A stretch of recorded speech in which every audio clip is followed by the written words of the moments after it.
সূরা বাকারা সূরা নম্বর 2 আয়াত নম্বর 223 এর মধ্যে আল্লাহ সুবহানাহু ওয়া তাআলা বলেন, আওরাত মহিলা অর্থাৎ স্ত্রী হচ্ছে তোমাদের খেতস্বরূপ।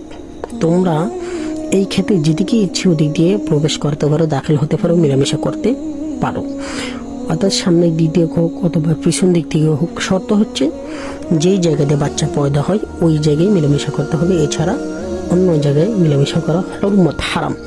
এর আলোচনা ইনশাআল্লাহ এরপর আসবে। তো এই আয়াতের শানে নজুলটা যদি আপনাদেরকে বলি তাহলে আপনারা পুরোপুরি ক্লিয়ার হয়ে যাবেন যে মেলামেশা করার ক্ষেত্রে স্টাইল, বিভিন্ন তরিকা, বিভিন্ন পদ্ধতি যদি কেউ অবলম্বন করে, এর কোনোটাই অর্থাৎ দাঁড়িয়ে, বসে, সামনের দিক থেকে অথবা পিছন দিক থেকে বা হাঁটুর উপরে ভর দিয়ে, স্ত্রী হাঁটুর উপরে ভর দিয়ে, হাতের উপরে ভর দিয়ে যদি থাকে, স্বামী যদি মেলামেশা করে, এরকম মানে যে সমস্ত কাইফিয়তগুলো হতে পারে এর ভিতরে কোনোটাই হুরমত, হারাম সাবেত নাই। অপছন্দনীয় এটা হচ্ছে অন্য কথা, কিন্তু এর দ্বারা যে গুণ, এরকমভাবে মেলামেশা করলে যে গুনাহ হবে এরকম কোনো বিষয় না। শানে নজুলটা যদি আপনাদেরকে বলি তাহলে আপনারা অবশ্যই আশা করি ক্লিয়ার হয়ে যাবেন। তো এর শানে নজুলে সহিহ বুখারীর রওয়ায়াত, হযরতে জাবর রাদিয়াল্লাহু তাআলা আনহু বলেন যে ইহুদিরা একটি কথা বলতো যে স্বামী যদি স্ত্রীর পিছন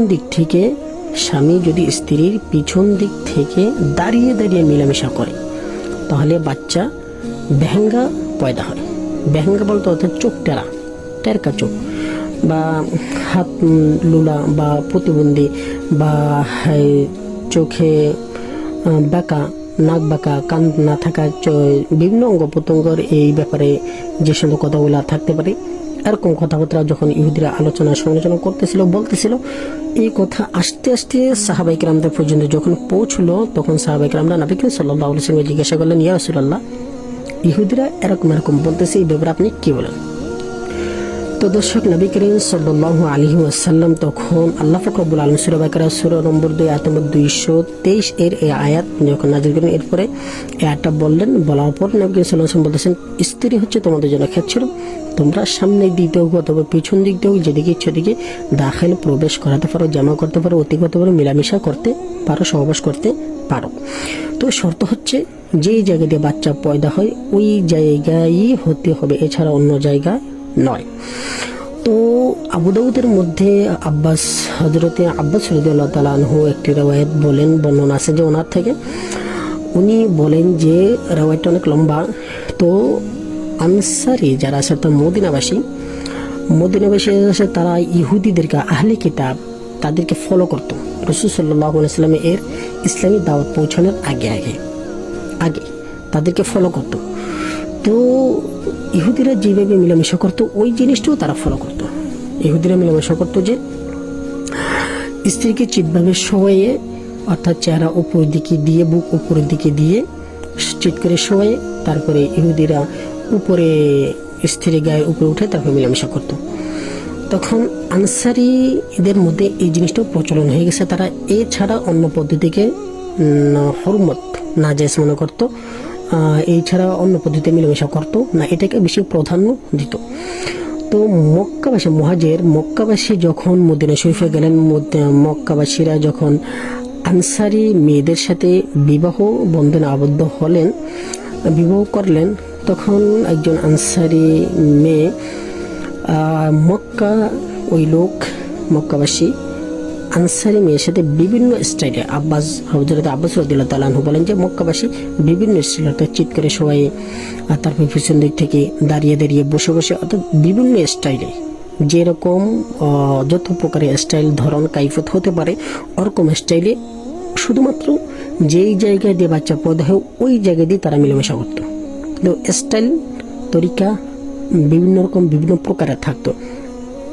তো মুহাজির অর্থাৎ মক্কাবাসীরা যখন ওই আনসারী মেয়েদের সাথে এরকম মেলামেশা করার ইচ্ছা পোষণ করলেন, তখন ওই আনসারী মেয়ে বললেন যে না, আমি এই প্রকারে করতে দিব না, আমার সাথে যদি করতে হয় তাহলে করতে হবে কিভাবে, ওই আমি চিৎ হয়ে শুয়ে থাকবো, আপনি আবার গায়ের উপরে উঠে তারপর মেলামেশা করবেন।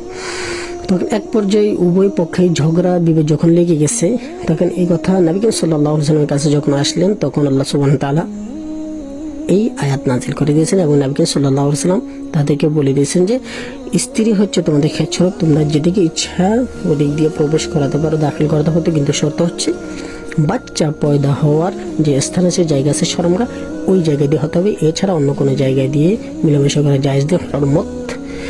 এছাড়া উম্মে সালমা রাদিয়াল্লাহু তাআলা আনহার একটি রাওয়ায়াত এরকম পাওয়া যায়, যেটা হয়তো আবু দাউদের মধ্যে আছে, যে তিনি বলেন যে আনসারি মেয়েদের সাথে যখন মুহাজিররা এরকম মিলামেশা করতে চেয়েছিল, তখন তারা ওই আনসারি মেয়েরা এরকম মিলামেশা করতে দিতে চাইতেছে না। অর্থাৎ মক্কাবাসীরা চাচ্ছে যে সে ওই আনসারি মেয়েকে তথা তাদের স্ত্রীকে, তার স্ত্রীকে হাঁটু এবং হাতের উপরে রেখে উপর করে এই পিছন দিক থেকে তারা ওই পয়দা এসে জায়গার মধ্যে মিলামেশা করবে। তখন আনসারি মেয়ে এটা থেকে বারণ করে, নিষেধ করেন, করতে চাচ্ছেন না। এরপরে আনসারি মেয়ে বলে আমি করতে দিতে পারি এক শর্তে, যদি নবী করিম সাল্লাল্লাহু আলাইহি ওয়াসাল্লাম এই ব্যাপারে জায়েজ বলে, জায়েজ আছে এরকম যদি বলে তাহলে আমি করতে পারি। তখন ওই আনসারি মহিলা উম্মে সালমা রাদিয়াল্লাহু তাআলা আনহার নিকট গেলেন এবং রাসূল সাল্লাল্লাহু আলাইহি ওয়াসাল্লামকে কিভাবে জিজ্ঞাসা করবেন, লজ্জাবোধ করতেছেন, শরম পাচ্ছেন, এই জন্য উম্মে সালমা রাদিয়াল্লাহু তাআলা আনহাকে বললেন যে আপনি নবী করিম সাল্লাল্লাহু আলাইহি ওয়াসাল্লামকে জিজ্ঞাসা করেন যে এই তরিকায়, এই প্রকারে এরকম স্টাইলে মিলামেশা করলে কোনো সমস্যা হরমত আছে কি না।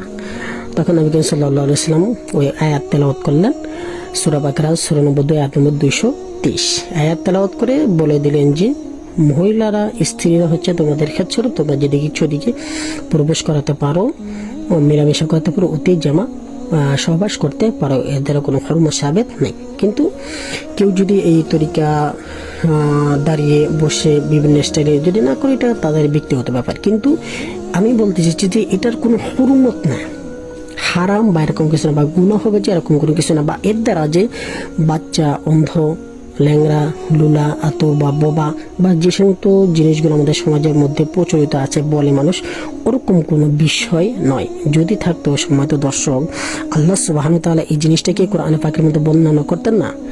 এরকম এত বড় মারাত্মক একটা ক্ষতি মানুষের হবে যদি এরকম মিলামেশা করে। যদি হতো তাহলে রাসূল সাল্লাল্লাহু আলাইহি ওয়াসাল্লাম হতো আল্লাহ পাক রব্বুল আলামিন অবশ্যই আমাদেরকে জানিয়ে বলে দিতেন, কোরআন পাকের মধ্যে শরীয়তের নিষেধাজ্ঞা থাকতো, আসতো। যাই হোক দর্শক শ্রোতা, আমরা জানলাম যে মেলামেশা করার কাইফিয়ত, তরিকা, ধরন কি কি স্টাইল হতে পারে, ওটা আমরা জেনে নেব, সব কিছু বলার প্রয়োজন নেই। এমনিভাবে দর্শক আরেকটা জিনিস আমরা মনে রাখবো যে মানুষ, ইনসান অর্থাৎ স্ত্রী, এটা কোনো মেকানিক পদ্ধতি নয়। অর্থাৎ আমি যেটা বুঝাতে চাচ্ছি যে এটা কোনো সুই সিস্টেম জিনিস না, যে সুই টিপ দিব তারা মিলামেশা করার জন্য প্রস্তুত হয়ে যাবে, সুই বন্ধ করে দেবো, মিলামেশা করা শেষ, বন্ধ হয়ে যাবে, এরকম কোনো বিষয় না। তাদেরকে এই কাজ করার জন্য উৎসাহ প্রদান করতে হবে, এরকম কিছু কাজ করতে হবে যেটা দ্বারা তারা এই কাজের জন্য প্রস্তুতি নিতে পারে, প্রস্তুতি গ্রহণ করে। খেলকুদ, যেমন একটি রাওয়ায়াত আছে যে নবী সাল্লাল্লাহু আলাইহি ওয়াসাল্লাম একজন সাহাবা বললেন যে রাসূলুল্লাহ আমি বিবাহ করেছি। তখন রাসূল সাল্লাল্লাহু আলাইহি ওয়াসাল্লাম বললেন যে কাকে বিবাহ করেছে, কি বিবাহ করেছে? সে বলল যে আমি একজন মুতাল্লাকা, তালাকপ্রাপ্ত মহিলাকে বিবাহ করেছি। তখন নবী সাল্লাল্লাহু আলাইহি ওয়াসাল্লাম তুমি কুমারী মেয়েকে কেন বিবাহ করো না? কুমারী মেয়েকে যদি বিবাহ করতা তাহলে সেও তোমার সাথে খেলতো, তুমিও তার সাথে খেলতা। দেখেন কত মানে ক্লিয়ার করে দিচ্ছে বিষয়গুলা শরীয়তের মধ্যে। এর চেয়ে আর বেশি ক্লিয়ার কি, সেও তোমার সাথে খেলতো, তুমিও তার সাথে খেলতা, সেও তোমার সাথে খেলতো, তুমিও তার সাথে খেলতা, হাসি তামাশা করতা, রং তামাশা করতা। মানে বুঝতে চাইছে যে রং তামাশা করতো, তারপরে মিলামেশা করতো। এটা আরেকটা পার্ট, আরেকটা পয়েন্ট এই গেমের মধ্যে, একটা সুন্দর মহল, সুন্দর একটা পরিস্থিতি, সুন্দর একটা সময় তুমি পেতা। তখন ওই সাহাবা বলল যে রাসূলুল্লাহ আমি বয়স্ক মহিলা অর্থাৎ তালাকপ্রাপ্ত মহিলা এই জন্য বিবাহ করেছি যে আমার ছোট ছোট বোন আছে, ভাই আছে, এদেরকে যেন দেখাশোনা করতে পারে। যদি কুমারী মেয়েদেরকে বিয়ে করি, তারা মহল সমাজের আগে এরকম পরিস্থিতির শিকার হয়নি, ছেলে সন্তানকে কীভাবে লালন পালন করতে হয় সেটা জানে না, বিধায় আমি এরকম মেয়েদেরকে বিবাহ করেছি। তো তাই দর্শক শ্রোতা, এখান থেকে নবী সাল্লাল্লাহু আলাইহি সাল্লাম এই হাদিস থেকে, এই রাওয়ায়াত থেকে আমরা জানতে পারি যে বিবাহের আগে, মিলামেশা করার আগে স্ত্রীকে, তা আপনার প্রতিপক্ষকে প্রস্তুতি করে নিতে হবে। ডাইরেক্ট গিয়ে সরাসরি আমরা মূল কাজের ভিতরে চলে যাব না, এটা ঠিক নয়। কারণ তাদেরকে প্রস্তুতি করে নিতে হয়, তখনই আপনি এবং ও দুজনই এই মিলামেশার লজ্জত হাসিল করতে পারবো। যাই হোক দর্শক শ্রোতা, লজ্জা ও শরমের কোনো কিছু নেই, এগুলো আমাদের জানা প্রয়োজন, শেখার প্রয়োজন। আমরা না জানার কারণে অনেক অনেক গুনাহের কথার মধ্যে লিপ্ত হয়ে থাকি, অনেক ধরনের কথা বলি যেগুলো শরীয়তে সামর্থ্য করে না। যাই হোক দর্শক শ্রোতা, এরপরে ভিডিওতে আমরা আলোচনা করব যে মিলামেশা করার হুরমত, হারাম এবং কোন কোন সময় মিলামেশা করা উত্তম আফজল, এই সমস্ত বিষয়ে আলোচনা করব। ততক্ষণ থেকে ভালো থাকবেন, সুস্থ থাকবেন। আসসালামু আলাইকুম রহমতুল্লাহি ওয়া বারাকাতুহু।